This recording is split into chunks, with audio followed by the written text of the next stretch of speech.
Vai usar a palavra o diretor do Centro de Investigação, professor Dr. Joaquim Veríssimo Serrão, professor Dr. Martim Vicente Rodrigues. Não pode a história do Centro de Investigação, professor Dr. Joaquim Veríssimo Serrão, fazer-se com silêncios. Seguimos a tradição de tempos longínquos ao fazer a comemoração do segundo aniversário. Hoje, como ontem, evocamos com a alma envolta de esperança o orgulho de estar a ser cumprido o futuro do Centro de Investigação, tal foi o esforço desenvolvido. Não posso esconder de Vossas Excelências a indefinível emoção com que dou voz a este preito e a esperança que tenho de um futuro radioso ao celebrarmos hoje o segundo aniversário. Com dignidade e extraordinária largueza da consciência do dever cumprido. Muito nos penhora presida esta cerimónia o Sr. Presidente da Câmara Municipal de Santarém. Ao ilustre Presidente apresento os nossos respeitosos cumprimentos, agradecendo a presença de Vossa Excelência numa cerimónia de tamanho significado. Com alto sentimento de respeito e admiração, saúdo o excelentíssimo Sr. Professor Dr. Guilherme de Oliveira Martins, divulgar lucidez e sabedoria, intelectual sempre vigilante, sempre dado à atividade criativa, abrindo novos horizontes na seara do saber e da sensibilidade. Senhor Professor, todos conhecemos de sobejo o seu vastíssimo saber, o rigor e a solidez da sua investigação e a clareza da sua palavra autorizada. Aberto ao mundo, oferece os frutos do seu labor e da sua sabedoria. Aceitou, com gosto, o nosso convite para prestigiar o segundo aniversário do Centro de Investigação com a comunicação As Viagens na Minha Terra na Cultura Portuguesa. Bem-aja, Sr. Professor. Não se afigura despeciente, nesta autenticidade, fazer uma saudação tão merecida, com alta consideração, ao Sr. Presidente de Honra da Academia Portuguesa da História, professor Dr. Joaquim Veríssimo Serrão, que, por justa razão, compreensível orgulho, possibilitou a fundação deste Centro de Investigação em Santarém, com a tutela da Câmara Municipal, por 20 anos, prorrogável por igual período. Ao Sr. Professor Dr. Veríssimo Serrão, na quinta-feira, eu lhe apresentei, ainda que demoradamente, todo o nosso dia de hoje. Mais agradeço aos membros do Centro de Investigação e aos senhores convidados que quiseram honrar o Centro de Investigação com a sua prestigiada presença. Bem-aja a todos. Manda a sensatez reconhecer que estes 24 meses são de uma riqueza extrema de contactos dados ao mundo com investigadores, instituições e até alargamento de objetivos do Centro de Investigação que estão sempre longe do fim, além da oportunidade de dar mais espaço às ciências sociais e humanas, ciências e tecnologia. O Centro de Investigação, além de congregar enorme e desejável diversidade, torna-se prioritariamente numa oportunidade relevante para um salutar intercâmbio entre pesquisadores. Estamos no limiar de um novo tempo. Hora a hora temos a chamada para cada um tomar parte num encontro com ideias e pessoas de todo o mundo. Temos um programa para um labor criativo e recatado, com entusiasmo e lucidez, seguro na natureza e missão do Centro de Investigação, a patentear uma notável galeria de caráter específico ao serviço da ciência. O Centro de Investigação instituiu o Prémio Centro de Investigação, graças ao apoio da Fundação Montepio. Bem-aja. O prémio teve por objetivo distinguir, premiar 4 membros do Centro de Investigação, nacionais e estrangeiros, de reconhecido mérito científico e cultural, que tenham contribuído de forma notável para o progresso e engrandecimento da ciência ou a cultura na projeção internacional do nosso país. Os concorrentes premiados recebem no decorrer desta sessão um diploma comprovativo da distinção e um prémio pecuniário, graças à Fundação Montepio. É sempre salutar referir que o Centro de Investigação esteve ao lado de mestrandos, doutorandos em diversas temáticas no ramo bilateral, estabeleceu um número elevado de protocolos. Empreendeu um assinalável relacionamento, quer com instituições congêneres, quer com autarquias, Câmara Municipal de Alcanena, Câmara Municipal de Rio Maior, universidades, politécnicos, Como os de Santarém, Leiria não esqueceu as associações culturais de Santarém, um meio eficaz do progresso para a ciência e para o reforço de um melhor entendimento do domínio da investigação.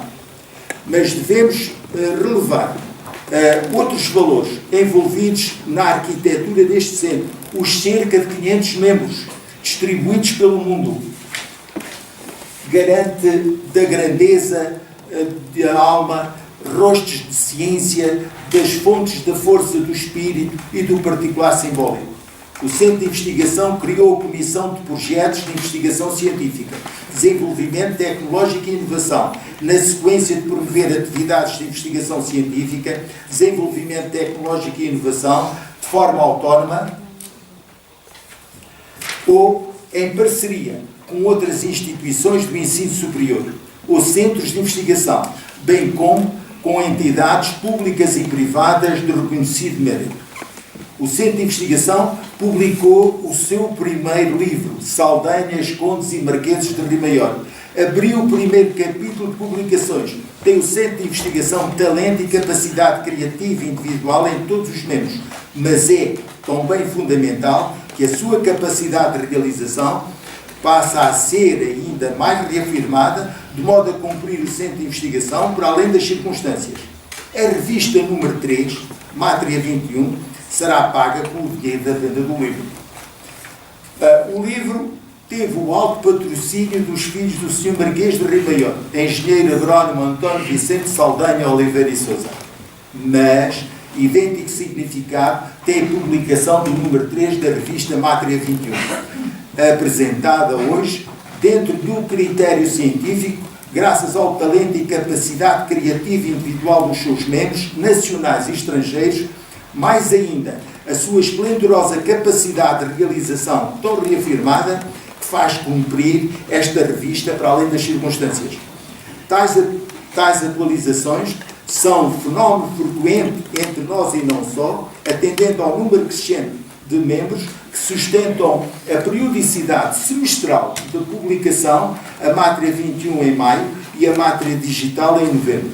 As duas revistas têm o sentido criado pelo Conselho de Redação, parte de condução do Centro de Investigação, pelos trilhos de uma política cultural frutuosa, responsável, aberta e vigilante no debate científico, sempre na tentativa de compreensão de quem somos. Na Inglaterra circularam capítulos da nossa revista digital. Há que reconhecer, porém, que o número 3 da Mátria 21, graças aos espíritos sabedores, por excelência, que escreveram os textos nas mais variadas temáticas, que lhe dão vida, surpreendem pela originalidade, delícia do seu sentido intelectual, mostram um novo horizonte no saber. Tornou-se mais segura a ambiciosa reformulação do site, enquanto como bom servidor para a Assembleia de Investigadores, contribui igualmente para o crescimento do espólio do Centro de Investigação. Ao longo de 33 sessões das Assembleias de Investigadores, os diálogos científicos proporcionados por investigadores nacionais e estrangeiros de diversos ramos da ciência, com vastíssimo saber e solidez da sua investigação, foram sempre mostradas ao mundo.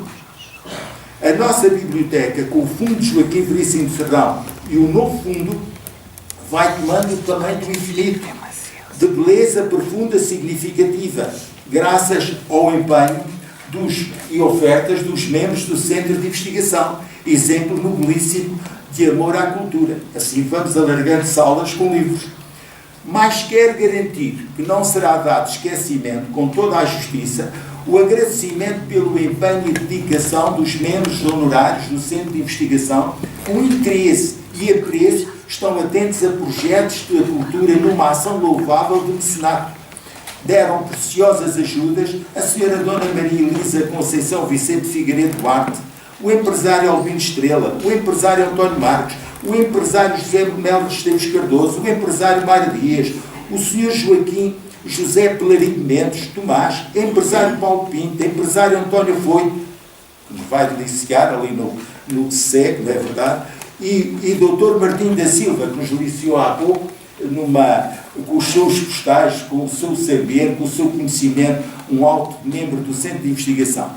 O Centro de Investigação de olhos postos no protocolo estabelecido com a Câmara Municipal de Santarém, criou a sua própria visão de futuro, matriz ideológica subjacente à ciência e à sociedade. Motivos de sobra tenho, pois, para agradecer ao Presidente da Câmara Municipal de Santarém, Dr. Ricardo Gonçalves, aos senhores vereadores, muita hora de disponibilidade dada à reflexão e solução de tantas dificuldades apresentadas pelo diretor. Bem-aja, para dar a melhor operacionalidade ao Centro de Investigação. Tem a União de Freguesias de Santarém, uma forma de olhar a cultura como enriquecimento da experiência cognitiva. Tem no seu olhar o alcance de resultados benéficos para a sociedade. Muito agradeço ao seu Presidente Carlos Marçal as ajudas dispensadas. Acredita na ciência. Relembre-se ainda os que suportam o trabalho no Gabinete Técnico e Administrativo do Centro de Investigação. A doutora Mónica Estrela, a doutora Wanda Marisa Ferreira, bem-aja também, à Biblioteca Brancão de Freire, na pessoa da sua diretora, a doutora Luísa Coutrinho, pela mestria dos serviços técnicos prestados. Excelente oportunidade para chamar a atenção para o Gabinete de Relações Públicas e Comunicação, que também se tornou credor da nossa gratidão pela forma tão gentil como sempre trata todas as nossas sessões. Tal creio ser ainda maior o júbilo no dia de hoje pelos momentos de excepcional relevância nesta erradicação dos valores de espírito, graças ao Conservatório de Música, ao qual estamos sempre ligados pelo protocolo, mas ainda pelo espírito e pelo coração. Senhora Doutora Batista, testemunhamos o nosso agradecimento na pessoa da Senhora Presidente da Direção do Conservatório, Doutora Maria Beatriz Martins.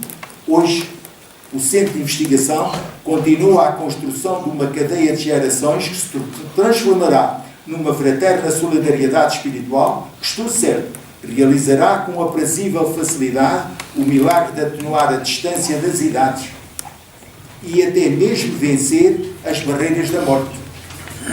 A palavra investigação, que marcou a fogo, a inteligência e o imaginário ao longo dos séculos, já não merece a lídima viva expressão que tantas vezes entendemos, pobre e mal amanhado. Não. Não obstante, a efetiva renovação do uso da palavra investigação, oficiada pela grandeza da alma nos altares e pelos ritos da ciência, ganha particular significado, mas continua a ser uma tarefa difícil e rigorosa. Bem-aja. Pela professora doutora Fátima Reis, subdiretora da Faculdade de Letras de Lisboa, secretária-geral da Academia Portuguesa da História e membro do Conselho da Redação da revista Matriz 21.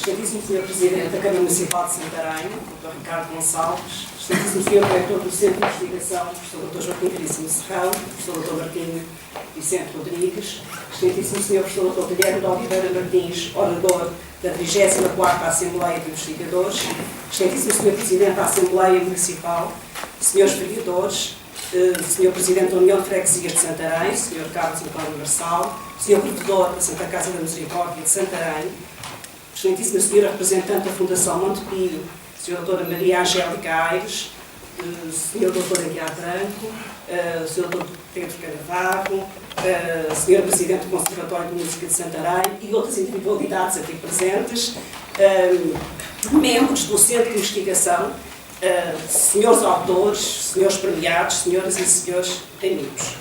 Estamos hoje aqui, decorridos 2 anos da fundação do Centro de Investigação Professor Dr. Joaquim Veríssimo Serrão, dia que se pode dizer já marcante na cultura local, porque não, nacional e internacional, a lançar o 3º número da revista Mátria 21, que não passa despercebida no panorama editorial no campo das publicações periódicas científicas. Nasceu forte, consolidou-se depressa e não tardou a expandir-se, não só geográfica, mas materialmente. Agora com uma edição eletrónica, a Mátria Digital. Cumpre esta revista um dos objetivos do Centro de Investigação: divulgar estudos que, pelo seu caráter inovador, na problemática, no confronto de posições e no debate, prolongam no tempo a mensagem que encerram. em boa hora, sobre a Câmara Municipal de Santarém, compreender o alcance da criação deste centro, sendo a sua atividade o melhor testemunho das promessas então anunciadas. Se as assembleias de investigadores aprovam a dinâmica e impacto do centro, as edições corroboram e complementam essa atividade, perpetuando as realizações do cotidiano. Está o Centro de Investigação e a cidade de Santarém de parabéns por mais este resultado, fruto do labor incansável do professor Dr. Martim Vicente Rodrigues, que alia à propriedade intelectual uma sólida e indesmentível vocação de gestor. É com saber e paixão que dirige o centro que hoje celebra o seu segundo aniversário, não só lançando mais um número da sua revista, o que já é muito, mas também procedendo à entrega dos prémios Centro de Investigação Professor Dr. Joaquim Veríssimo Serrão, instituídos com o apoio da Fundação Montepio. É justo que se diga que no percurso que vai da instituição do centro ao dia de hoje, marcado pela celebração de muitos protocolos, cujos frutos não tardarão, há um homem determinado em levar para a frente a vontade do seu mestre, fazer ciência com consciência. Obrigado, professor Dr. Martim Vicente Rodrigues, que saiba que não está só nesse ânimo, pois há amigos dedicados que partilham o mesmo sentimento. Os estudos que compõem este número da revista revelam a vocação interdisciplinar do centro, com matérias bem diversas, que vão desde a história, à literatura, à iconografia, à sociologia, à educação. Estudos que confrontam o leitor com múltiplos topoios, cumprindo os requisitos da organização científica dos artigos, a sua tipologia é dispar. Investigação original, relato de caso, revisão, opinião e debate. Todos, na sua imparcialidade, prestigiam a revista e o centro. Não é, pois, só o Plínio que respira nesta revista, mas de forma mais ampla, a eloquência de Calíope. Recortes da história e da memória em que a consciência do problema tem lugar e é motivo de reflexão e argumentação que a leitura, como motivação, permitirá descobrir e expandir horizontes. Com efeito, comunicação, apreensão, fixação, compreensão e transformação mobilizam autores e leitores, impulsionando possibilidades inúmeras de conhecimento. Ler é conhecer, e muito podemos conhecer neste número da revista Mátria 21. Creio que apresentar uma revista não será descrevê-la na sua variedade de temas, mas antes colocá-la na sua relação com o leitor. Feita de narrativas diferentes que seguem o seu próprio caminho, cada uma levanta novas e pertinentes questões, expressando trajetórias de muitos pensamentos, que me abstenho aqui de elencar. Composta por 15 textos multifacetados, na perspectiva e na metodologia, neles terá seguramente cada leitor uma experiência e usufruto muito específicos, que dependerá também dos seus interesses. Mas os textos cumprem a vocação essencial do centro, investigação, propondo novos quadros de leitura para realidades passadas e presentes, em que o homem ressurge na arte, na cultura, no pensamento, na ação. Só me posso, pois, congratular com os autores, que com os seus estudos dignificam a revista, com o trabalho de avaliação do Conselho de Redação e com o seu diretor, que lhe deu forma para abrir ao mundo. Se o autor cria elos de saber com o leitor, que este dissemine e recrie o conhecimento que ele encontra, pois uma obra, mais que ensinar, faz pensar. Aguardamos, pois, todos, pela continuidade das pesquisas desenvolvidas por estes e por outros autores, desejando que os resultados aqui apresentados possam ser amplamente divulgados e objeto de sucessivas reflexões. Agora proceder à entrega dos prémios e diplomas do Centro de Investigação Joaquim Veríssimo Serrão, instituídos com o apoio da Fundação Montepio. Prémios esses serão entregues pela representante da Fundação do Montepio, doutora Maria Angélica Ares, e pelo professor diretor do Centro de Investigação.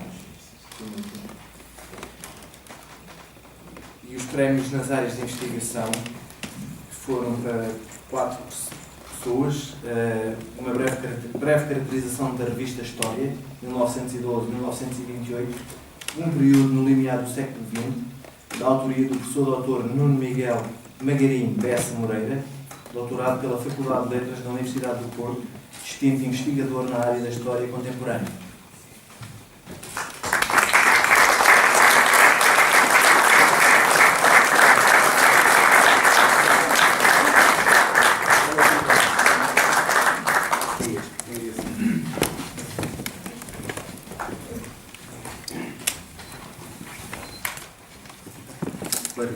Nosso diploma.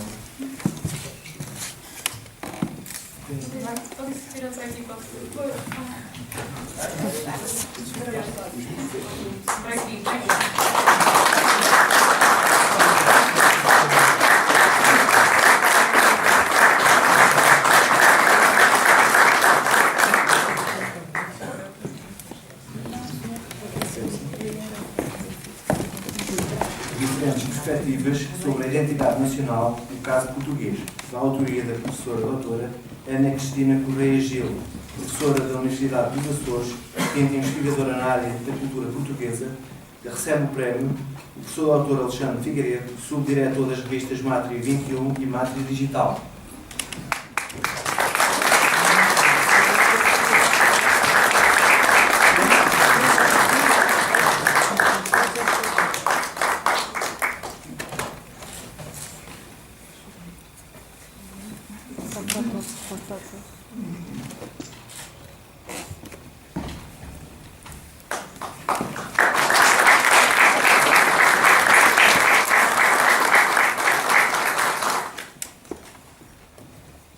El nombre de España, de Blas de Otero, um projeto truncado, da autoria da professora doutora Helena Perulero Pardo Valmonte, professora da Universidade de Madrid,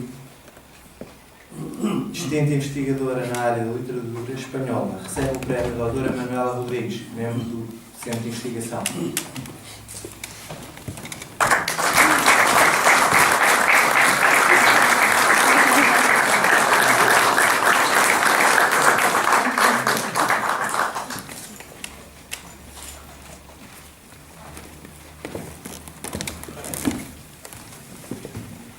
Quem fala a verdade ao poder, os intelectuais anglófonos e a política colonial portuguesa, da autoria da professora doutora Gabriela Ferreira Gândara da Silva e Borges Terenas, professora da Universidade Nova de Lisboa, distinta investigadora na área de estudos anglo-portugueses.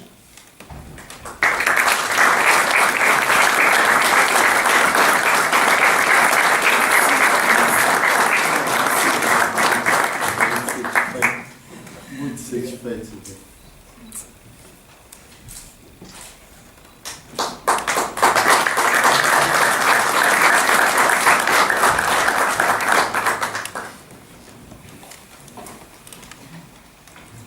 Guilherme de Oliveira Martins, atualmente é Presidente do Tribunal de Contas, Presidente do Centro Nacional de Cultura, sócio correspondente da Academia das Ciências de Lisboa, professor convidado da Universidade de Lusíada e do Instituto Superior de Ciências Sociais e Políticas da Universidade Técnica de Lisboa.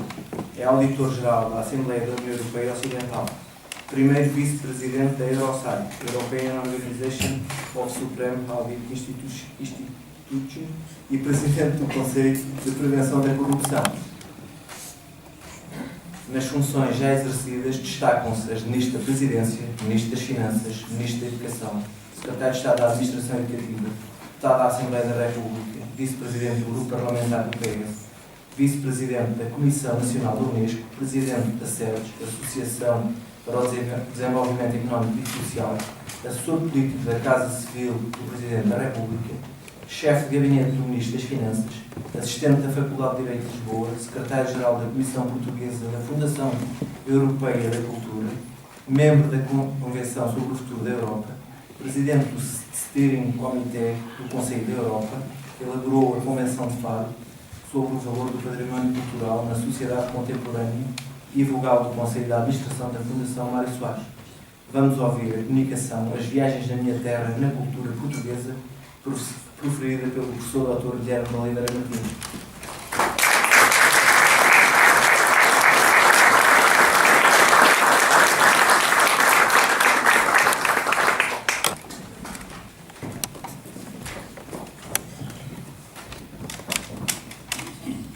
Senhor Presidente da Câmara Municipal de Santarém, e assim saúdo todos os órgãos autárquicos aqui representados, Sr. Professor Martinho Vicente Rodrigues, Excelências, minhas senhoras e meus senhores, é para mim um especial gosto e honra participar neste segundo aniversário do Centro de Investigação Professor Dr. Joaquim Veríssimo Serrão. E nesta circunstância não posso deixar de homenagear a herança, a figura, exemplo do professor Joaquim Veríssimo Serrão, que está bem presente a todos nós, e ainda há pouco o Sr. Professor Martinho Vicente Rodrigues nos deu a oportunidade de saber que ele próprio, junto do professor Veríssimo Serrão, lhe deu conta da cerimónia que aqui iria ter lugar. É para nós sempre uma grande honra e um motivo especial de orgulho recordar o trabalho de Joaquim Veríssimo Serrão em prol do conhecimento da história portuguesa e em termos de conhecimento de Portugal.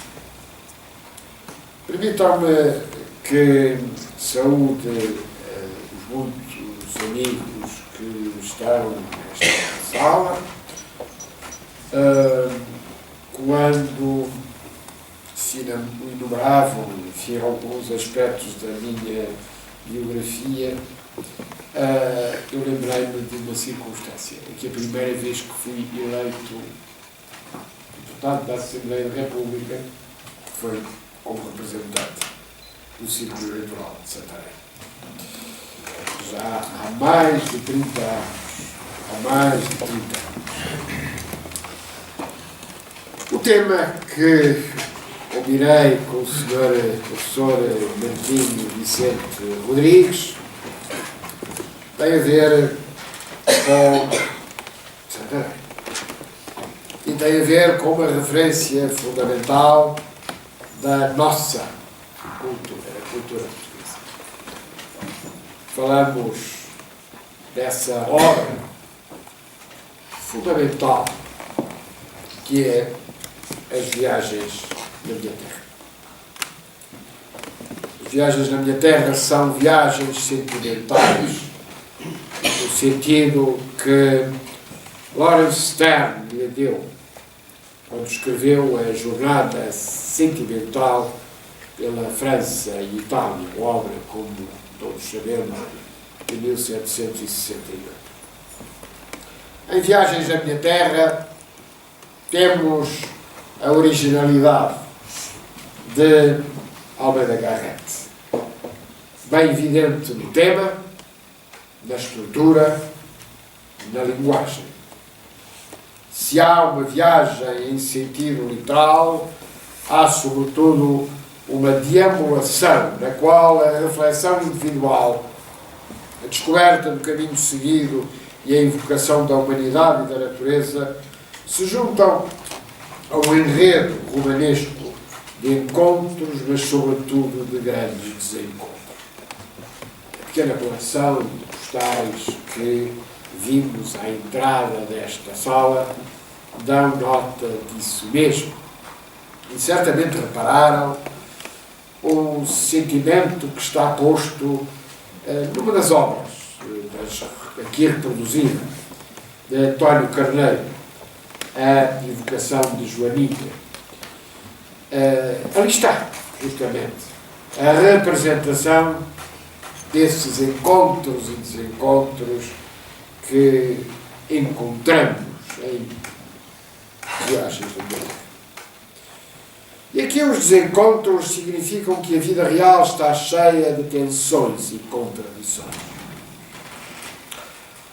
Xavier de Mestre é invocado logo no início da viagem para tornar claro o seu objeto literário e imaginativo, que viaja à roda do seu quarto quem está à beira dos Alpes, de inverno em Turim, que é quase tão frio como São Petersburgo. Mas, com este clima, com esse ar que Deus nos deu, onde a laranjeira cresce na horta e o mato é de murta, o próprio Xavier de Mestre, que aqui escrevesse ao menos e até ao quintal. É lembrado o livro Voyage au Louvre de Machado. Mas o método seguido por Garrett é outro, porque beneficia do tempo ameno português de ir até Santarém ao encontro do seu amigo Manuel da Silva Passos. E permitam, naturalmente, que saúde neste momento, muito especialmente, o meu querido amigo Pedro Carnaval. Garrett vai ao encontro do seu amigo Passos Manuel, rememorando não apenas a história da implantação do liberalismo e da guerra civil, mas valorizando o próprio ato de viajar ao encontro da natureza e do que hoje designaríamos como património cultural. Não por acaso. Há um momento fundamental nestas viagens, e esse momento é a paz de Évora Monte, pela qual o país teoricamente se pacificou.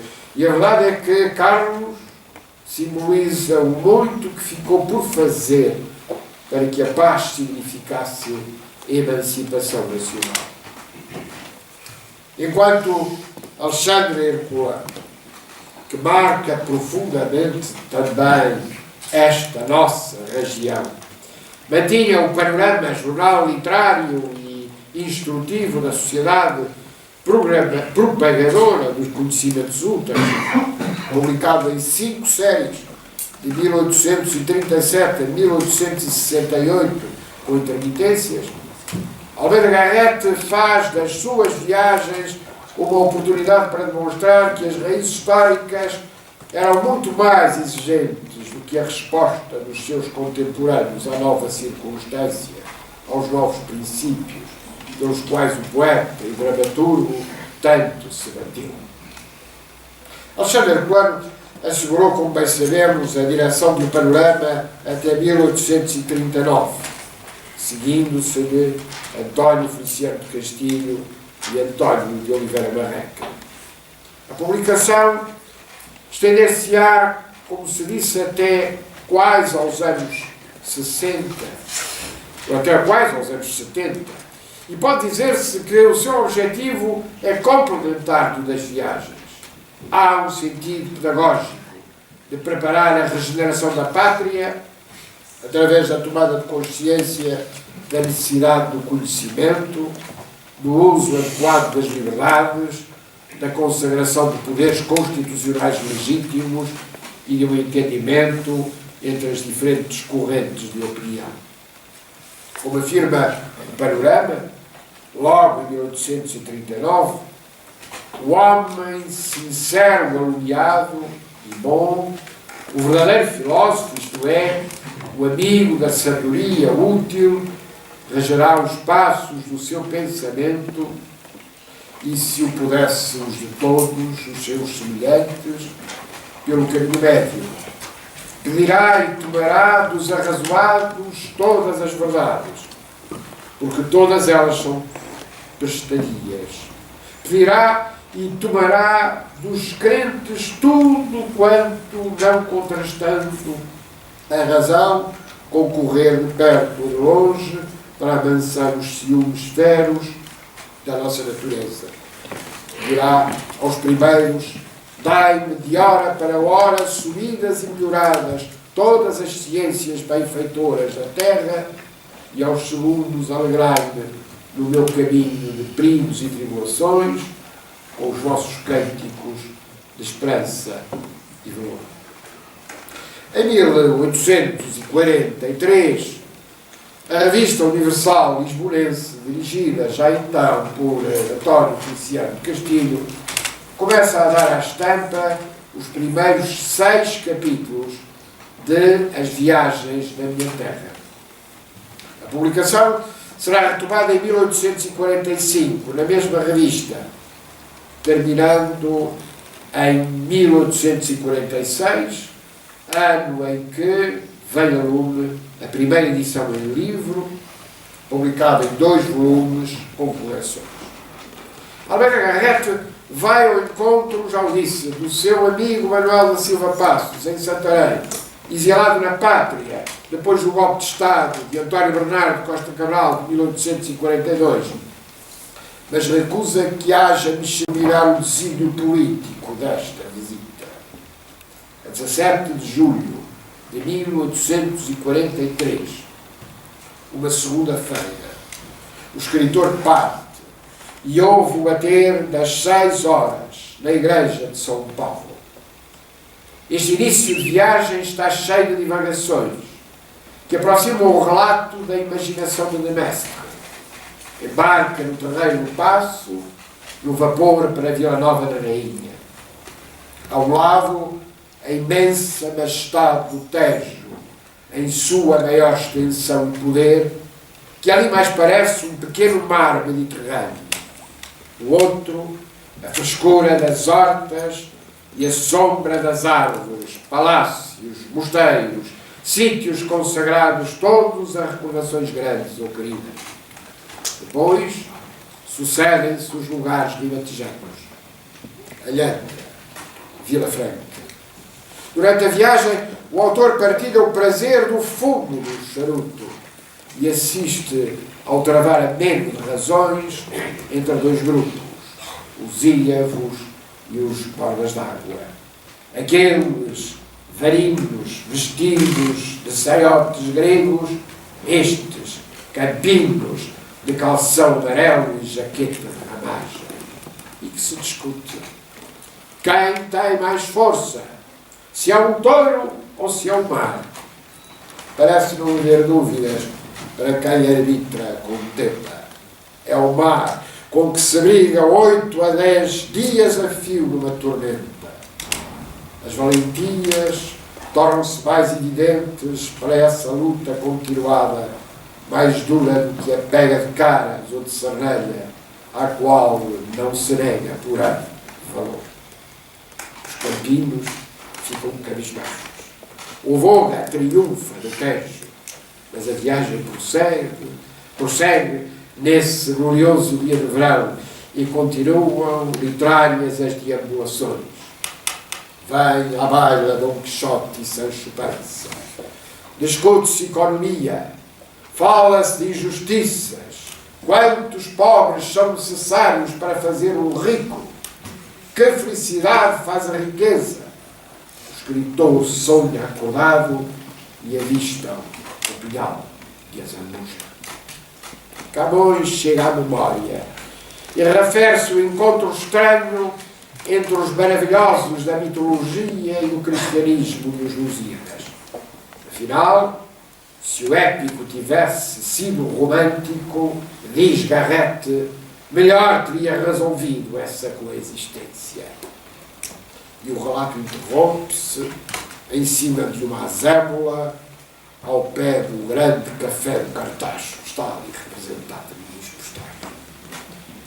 As deambulações entre o Cartacho e Santarém, ouvimos as recordações da última revista do Sr. Dom Pedro ao Exército Liberal, depois da Batalha de Albuquerque. Então, caí completamente em mim e recordei-me com amargura e desconsolação os tremendos sacrifícios a que foi condenada esta geração. Deus sabe porquê. Deus sabe se para expiar as faltas de nossos passados, se para comprar a felicidade dos nossos vindouros. Afinal, é uma viagem bela, mas de dolorosas lembranças, de invocação das belas raízes da pátria e das limitações e fraquezas dos dias contemporâneos. Cá estamos num dos mais lindos e deliciosos sítios da terra, o Vale de Santarém. Pátria dos roxinóis e das madressilvas, cinta de faias belas e de loureiros viçosos. É um lugar privilegiado pela natureza. Senti-o pessoalmente quando o meu querido amigo Pedro Canavarro me levou à janela mítica da sua casa, que era de Passos Manuel, para avistar o panorama descrito pelo poeta das folhas caídas. É algo sublime, que liga uma das grandes descrições da literatura portuguesa a uma das paisagens mais belas da nossa terra. Comemos, conversamos, tomamos chá, tornámos a conversar, tornámos a comer, vieram visitas, falou-se de política, falou-se de literatura, falou-se de Santarém, sobretudo das suas ruínas, da sua grandeza antiga, da sua desgraça presente. Enfim, fomos deitar. Nesse ponto, devo invocar o zelo fantástico do Pedro e a sua fundação, que tem posto em garantir que a impressão deixada nas viagens seja uma lição para o presente. Hoje sentimos-nos muito bem a chegar a Santa Maria de Alcáçova e podemos compreender melhor do que nunca o que disse o poeta. Nunca dormi tão regalado em minha vida. Acordei no outro dia ao repicar incessante e apressado dos sinos da Alcáçova. Saltei da cama, fui à janela e dei com o mais belo, o mais grandioso e ao mesmo tempo mais ameno quadro em que ainda pus meus olhos. A descrição é bem conhecida, mas deixemos os seus traços iniciais.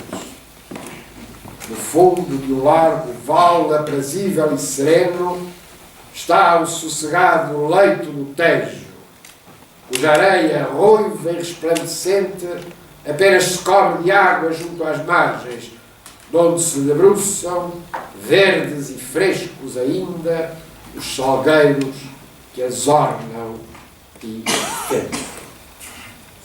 Trata-se de uma autêntica, atualíssima lição sobre o património cultural, feito de pedras mortas e de pedras vivas, de tradições e de pessoas, de paisagens e de monumentos, de hábitos e de costumes, de diálogo entre gerações, da ligação entre a herança e a criação cultural. E Almeida Garrett apela intensamente para que o património não seja esquecido, para que a memória seja preservada, para que a herança comum seja enriquecida. Ergue-te, Santarém, e diz ao ingrato Portugal que te deixa em paz, ao menos das tuas ruínas, mirrar tranquilamente os teus ossos gloriosos, que te deixe em seus cofres de mármore, sagrados pelos anos e pela veneração antiga, as cinzas dos teus capitães, dos teus letrados e grandes homens. Diz-lhe que não vendam as pedras dos teus templos, que não façam palheiros e estrebarias das tuas igrejas, que não mandem os soldados jogar pela com as caveiras dos teus reis e bilharda com as canelas dos teus santos. Para o romancista, deveria então começar na narrativa essencial, numa habitação antiga, entre árvores, com uma misteriosa janela. Encantava-me. Tinha-me ali como num feitiço. Pareceu-me entrever uma cortina branca e o vulto por detrás. É o enredo que se inicia. E Garrett imagina romanticamente um vulto feminino, e lembra o Roxinol de Bernardino Ribeiro, o que se deixou cair na água de cansaço. E aos olhos verdes, a janela entre as ramagens e uma menina, os Roxinóis. No fundo, é privilégio dos poetas estarem namorados até morrer. E para que o romance se desenvolva, parte-se de um ano funesto, 2 anos antes da paz. o de 1831. Uma senhora de idade avançada trabalha com a sua domadora e chama a neta, que se apronta a responder para desembaraçar a meada da avó, cega de gota serena, paciente e resignada, sabedora das tragédias que se desenham. O quadro está definido, romanticamente sereno, nas aparências, mas pleno de incertezas dramáticas de um tempo de divisão e de guerra. Conversam a avó e a neta quando chega Frei Diniz, o religioso franciscano austero guardião de São Francisco de Santarém. Garrett logo os esclarece não gostar de frades, moral e socialmente não os considera, mas do ponto de vista artístico o frade faz muita falta, diz-nos ele. O frade era até certo ponto o contraponto de Dom Quixote da sociedade velha, enquanto o barão é, em quase todos os pontos, o Sancho Panza da sociedade nova. O certo é que, quando ele aparece, há uma atmosfera de presságios e previsões. E no ápice, os planos da viagem e da novela fundem-se como que por encanto e graças à mestria do autor. Assim, encontra as personagens romanescas da história misteriosa a partir do que se vai medir, tendo como epicentro a menina dos dois chinelos. É o clima de uma sociedade em guerra civil que toma a ribalta. Dom Quixote surge como símbolo do mito, na sua variedade e complexidade.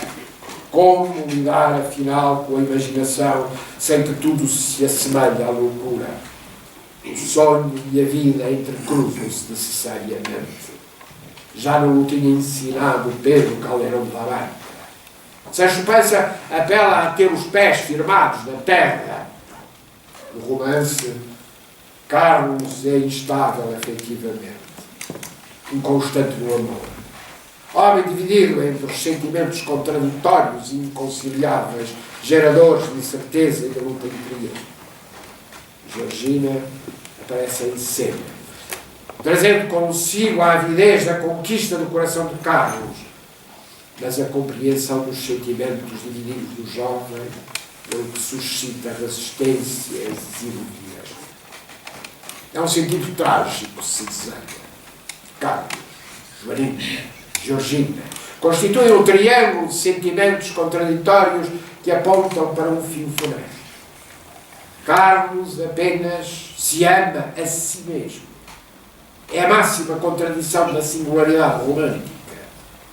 A lógica individual contrapõe destinos diferentes e contrapostos. Joaninha e a avó integram-se no panorama idílico que atrai o autor a um lugar fadado para o triunfo do amor. Carlos está dilacerado, fazendo coexistir dentro de si sentimentos paradoxais e de solução impossível. Afinal, sente-se lançado como um instrumento da força do destino. Quando descobre ser filho de Frei Diniz, símbolo da sociedade antiga, que Carlos pretendia recusar, tudo se precipita. Dir-se-ia que é a tragédia que se consuma, depois de pronunciada em subtis sinais. E a viagem precipita-se, como numa vida que se dissipa. Joaninha enlouquece e morre. Georgina professa na vida religiosa, perecendo para o mundo. A avó enlouquece e Frei Diniz prossegue um calvário de expiação das suas faltas. Carlos, esse cai no absoluto indiferentismo. Fez-se o que se chama um cético. Morreu no coração para todo o afeto generoso e deu em homem político ou em agiota. Assim, engordando, enriquecendo, é barão e vai ser deputado qualquer dia. Carlos e Frei Diniz representam a sociedade numa luta entre o passado e o presente, prevalecendo a força empobrecedora das contradições insanáveis. quando vejo os conventos em ruínas, os egressos a pedir esmola e os barões de Berlinda, tenho saudade dos frades. Garrett sente-se profundamente desiludido, apesar de ser um dos bravos da vitória liberal. Nessa viagem a Santarém, ao encontro do seu querido e devoto amigo Manuel da Silva Passos, o dramaturgo sente que os ideais pelos quais combatera estão a desvanecer-se. A restauração da Carta Constitucional em 1842 abriram um perigoso tempo de indiferença e imediatismo. O progresso é financiado com o dinheiro dos barões. E o que ficou? O materialismo estúpido, alvar, ignorante, devasso e desfaçado, a fazer gala da sua hedionda nudez cínica no meio das ruínas profanadas de tudo o que elevava o espírito. E assim, Garrett leva-nos de volta à capital, depois do encontro desejado com o seu querido amigo, do reencontro com as raízes históricas e do apelo à reflexão crítica perante os sinais da decadência. Notável combinação do acaso. Que o ilustre e venerando chefe do Partido Progressista de Portugal, que o homem de mais sinceras convicções democráticas e que mais sinceramente as combina com o respeito e adesão às formas monárquicas, esse homem, vindo do Minho, do berço da dinastia e da nação, viesse fixar aqui a sua residência no Alcaçar do nosso primeiro rei, conquistado pela sua espada num dos feitos mais insígnios daquela década de prodígios. E eis-nos de regresso à cidade. Depois da descrição da viagem, da narrativa, de um drama que permite compreender que uma nação apenas vive na luta e no confronto de dúvidas e contradições. Parti para Lisboa, cheio de agoiros e de tristes pressentimentos. O vapor vinha quase vazio, mas nem por isso andou mais depressa. Eram boas 5 horas da tarde quando desembarcámos no terreiro do Paço. Garrett escreve contra qualquer fatalismo. Apela a que os portugueses acordem. É o espírito regenerador que salta à vida. E se falamos de uma viagem paradigmática na nossa cultura do século XIX, importa integrá-la num contexto mais vasto para que se entenda que as viagens constituem elementos-chave para a compreensão de onde vimos e para onde vamos. E ainda, quem somos. Se demos novos mundos ao mundo, foi porque soubemos fazer na aventura um modo de procurar e descobrir. Tratou-se de sair dos nossos limites, tornando o lugar onde a terra acaba e o mar começa, cais de partida e de chegada, ponto de encontro, base de achamentos novos. Condicionantes, culturas, literatura, de viagens, coordenado pelo professor Fernando Cristóvão, é uma obra que aqui me permito invocar para podermos recordar essa visão de conjunto sobre a importância da viagem e da ida a um encontro inesperado na nossa cultura, na cultura portuguesa. Falar das viagens na minha terra é, afinal, falar de um livro paradigmático. Um livro em que essa viagem entre Lisboa e Santarém, essa viagem ao conflito, essa viagem ao encontro e ao desencontro, ao reencontro e à descoberta, representa, afinal, uma forma de olharmos com outros olhos aquilo que é uma das características da nossa cultura. A característica que nos leva a compreender a importância dos livros de viagens. Se Audrey Bell falava de livros de viagem, Violino de Figueiredo distinguiu os géneros menores como roteiros de viagens, relações de naufrágios e cartas da autêntica literatura que envolvia procura de emoção estética, enquanto Jacinto do Prado Coelho entendia por literatura de expansão todo o conjunto de obras literárias suscitadas pela atividade descobridora, conquistadora e missionária. Já António José Saraiva e Oscar Lopes consideravam que em 500 e 600 a literatura de viagens portuguesas não passou do nível da reportagem. Em suma, há uma acentuada diversidade de critérios que não é exclusivo português, uma vez que a mesma dificuldade é encontrada nos estudos comparados, tendo havido, com o decorrer do tempo, uma progressiva distinção entre a literatura de viagens e descoberta. A verdade é que só depois de 1700 encontramos sobretudo o desenvolvimento da literatura de viagem, propriamente dita. E não podemos esquecer que os primeiros textos sobre o descobrimento de novas terras, não tendo sido publicados diretamente, serviram de base a outros relatos de terceiros ou foram alvo de modificações pelos editores.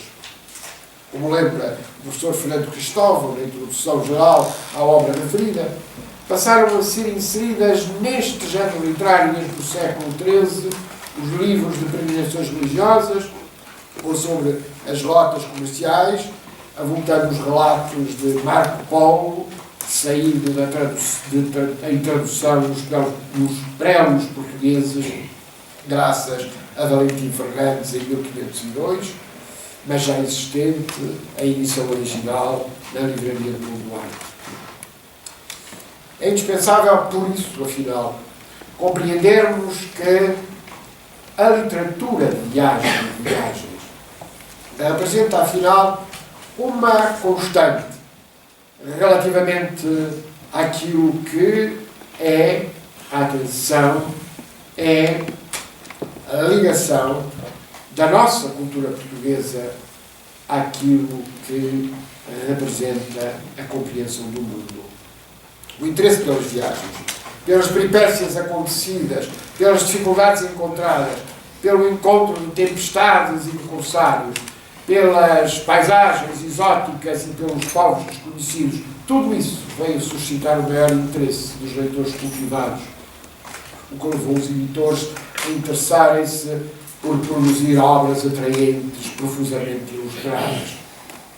Giovanni Battista Rabusio fez publicar Della Navigazione e Viaggi, e a Inglaterra, Richard Hakluyt, depois de 1589, editou Principal Navigations, Voyages and Discoveries of English Nations, obra cuidadosamente seguida por Samuel Purkes, com influência decisiva para o desenvolvimento do espírito colonizador da velha Albion.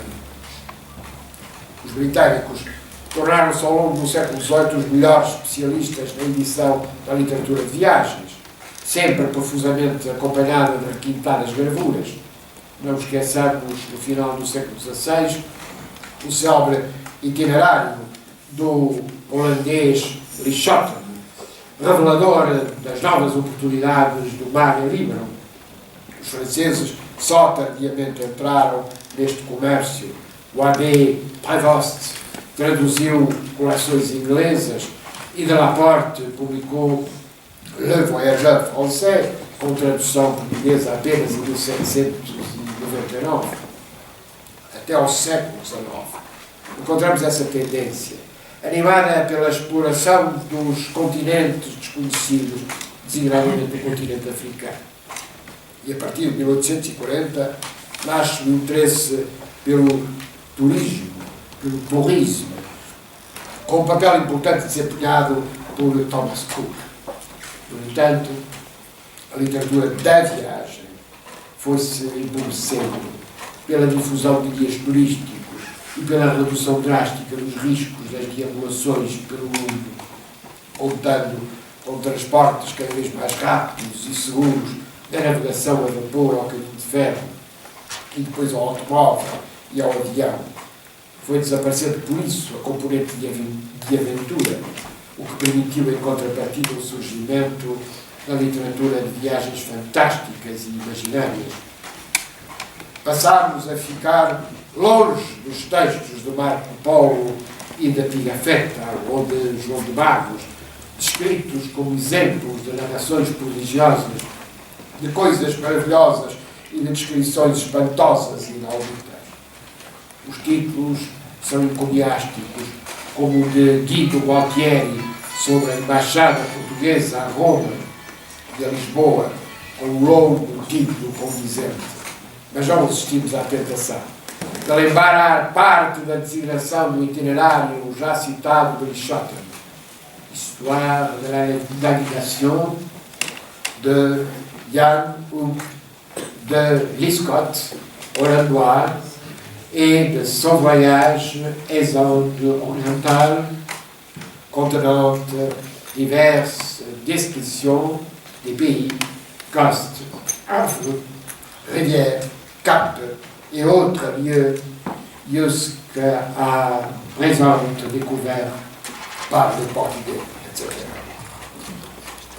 As obras pretendem, deste modo, revelar os caminhos, as terras, as riquezas, as gentes, a história, a geografia, a fauna e a flora, as curiosidades, conseguindo ao mesmo tempo a deleitação dos leitores e a sua mobilização para os desafios da colonização e da expansão. As viagens deixam de considerar realidades estáticas. Pretende-se atrair os viajantes pela beleza e pelo requinte. Mendes de Vasconcelos, nos diálogos do sítio de Lisboa, defende que Lisboa deve ser escolhida para a cabeça do império. Frei Nicolau de Oliveira, no livro das Grandezas de Lisboa, afirma que a cidade vale 3 Sevilhas. Dom Manuel Caetano de Sousa fala do peregrino instruído que deve educar-se e cultivar-se sobre o que visita e observa. A Odisseia de Homero, a Eneida de Virgílio, tornaram-se paradigma da literatura da viagem, em busca do sentido da existência e dos diversos símbolos dos nossos mundos. A viagem de Dante na Divina Comédia é uma ilustração da noção mais fecunda de peregrinação. A literatura de viagens reparte-se assim em 5 capítulos diferenciados: peregrinação, comércio, expansão, erudição, formação e imaginários. No tocante à peregrinação, per agros, temos os lugares religiosos, a começar por Jerusalém e Roma, a continuar em Chipre de Santo Epifânio, na Gália de São Martinho de Tours, e nas Espanhas de Santiago de Compostela, ou nas Áfricas de São Cipriano, lembrando-nos naturalmente Frei Pantaleão de Aveiro e o seu itinerário da Terra Santa. Das viagens planetárias há a grande transição das rotas terrestres a partir da descoberta do caminho marítimo para a Índia pelo nosso Vasco da Gama, como isto Camões imortalizou numa das obras-primas da literatura mundial, pela complementaridade entre o maravilhoso pagão e cristão que eu já referi. Depois há a experiência holandesa da Companhia das Índias Orientais, sobre o que se disse a propósito da nação. Nossos mercadores se fizeram guerreiros e nossos guerreiros se fizeram mercadores. Na expansão coexistiram, porém, a política, a fé e a ciência. E as dificuldades políticas justificativas encontramos-las logo em Zorara, a propósito de Dom Henrique. As influências transformam-se sobre a fé da cobiça e das riquezas. Os ideais são relegados para segundo plano. Bartolomeu de Las Casas e o padre António Vieira levantam vozes contra a desigualdade. Os padres Luís Frois e João Rodrigues falam-nos de evangelizar o misterioso Japão. Os padres Baltasar Teles e Frei João dos Santos falam da terra do Preste João, da Etiópia e dos catecismos em línguas indígenas. Lope de Vega invoca o Brasil restituído. Mas é Fernão Mendes Pinto. O fator paradigmático na sua peregrinação, um dos criadores da literatura moderna, retorna um vasto conjunto de situações, de locais, de povos, circunstâncias que nos permitem conhecer melhor as condições em que eram obrigados a viver os portugueses pelo mundo afora. Desde o registro dramático à perspectiva pícara, encontramos em Fernão Mendes Pinto uma referência fundamental, pouco entendida no seu próprio tempo. Pode mesmo dizer-se que não podemos compreender os relatos dos cronistas como João de Barros ou Diogo do Couto sem uma ponderação do testemunho literário de Fernão Mendes Pinto. O mesmo se liga, afinal, de outras obras essenciais que encontramos. E se o testemunho prático e cotidiano é-nos dado por Fernão Mendes Pinto, na ciência notamos a importância decisiva de Pedro Nunes, Garcia de Horta, Dom João de Castro, que nos levam até Charles Darwin, prosseguindo-se nas explorações de Livingstone, Stanley, Serpa Pinto, Capelo e Evans, nas sequelas da Conferência de Berlim e na contemporaneidade do dramático mapa cor-de-rosa. Já nas viagens eruditas, de formação e de serviço, os movimentos tornam-se regra. O estudo pressupõe ir ao terreno e aos lugares sem o que nada se pode compreender. E chegamos às viagens imaginárias, desde a Navigatio Brandonis, de 1130, a Utopia de Tomás Moros, de 1516, à Cidade do Sol, de Campanella, chegando a Jonathan Swift e as viagens de Gulliver, a Júlio Verne, Volta ao Mundo em 80 Dias, e antes de G. Wells, A Guerra dos Mundos.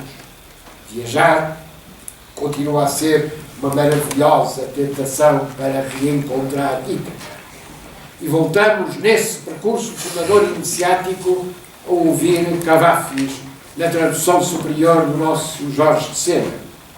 Quando partires de regresso a Ítaca, deves orar por uma viagem longa, plena de aventuras e de experiências, ciclopes, lestrogónios e mais monstros.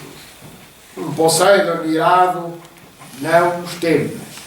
Jamais encontrarás tais coisas no caminho, se o teu pensar for puro e se o sentir sublime teu corpo toca no espírito que habita. Ciclopes, lestrogónios e outros monstros, Poseidon e fúria nunca encontrarás, se não é na tua alma que os transportas, ou ela os não erguer perante ti. Deves orar por uma longa viagem, que sejam muitas as manhãs de verão, quando, com que prazer, com que deleite, entrares em portos jamais antes vistos, em colónias fenícias deverás deter-te, para comprar mercadorias raras, coral e madrepérola, âmbar e marfim, e perfumes subtis de toda a espécie. Compra desses perfumes o quanto possas, e vai ver as cidades do Egito para aprenderes com os que sabem muito. Traz sempre Ítaca no teu espírito, que lá chegar é o teu destino último. A literatura de viagens é inesgotável e não se resume no respectivo relato. Partimos de Garrete, partimos deste Vale de Santarém, exatamente para começar por ilustrar aquilo que não podemos esquecer. É pela literatura que podemos chegar à vida. Muito obrigado.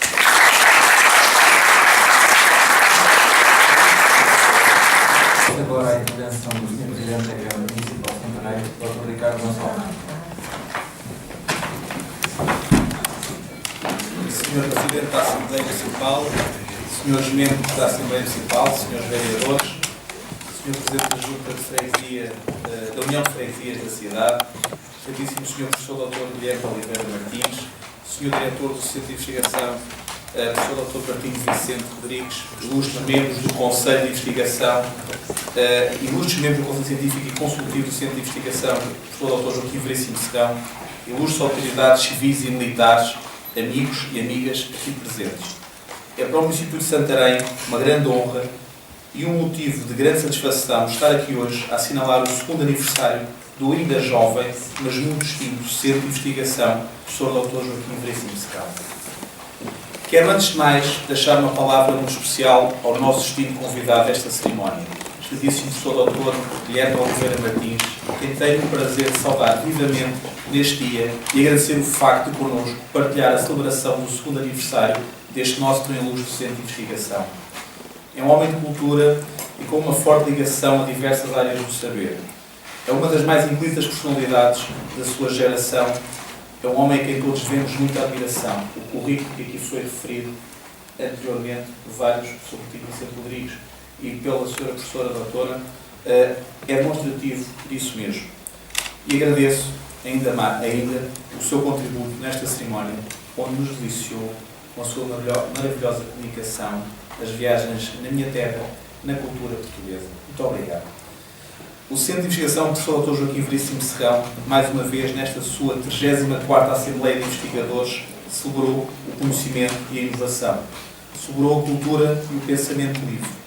Como oficina de trabalho criativo, este Centro de Investigação tem a força defensora da sua construção na dedicação aos valores do trabalho de formação humana e científica. Como já aqui foi referido, em 2012 concretizou-se a vontade do nosso querido professor Dr. Joaquim Veríssimo Serrão em doar a Santarém a sua biblioteca e a sua riqueza de vida com a razão do compromisso orgulhoso do seu arraigado amor à cultura, à sua terra, ao ensino e à investigação. Quero igualmente prestar a minha homenagem ao professor Dr. Martim Vicente Rodrigues, cuja atividade à frente deste centro, nomeadamente a sua dedicação e rigor, que todos reconhecemos com grande admiração. Ao comemorar o segundo aniversário do Centro de Investigação Professor Dr. Joaquim Veríssimo Serrão, temos que celebrar também a sua energia, a sua capacidade de fortalecer e de imprimir o seu cunho de distinção das múltiplas atividades empreendidas.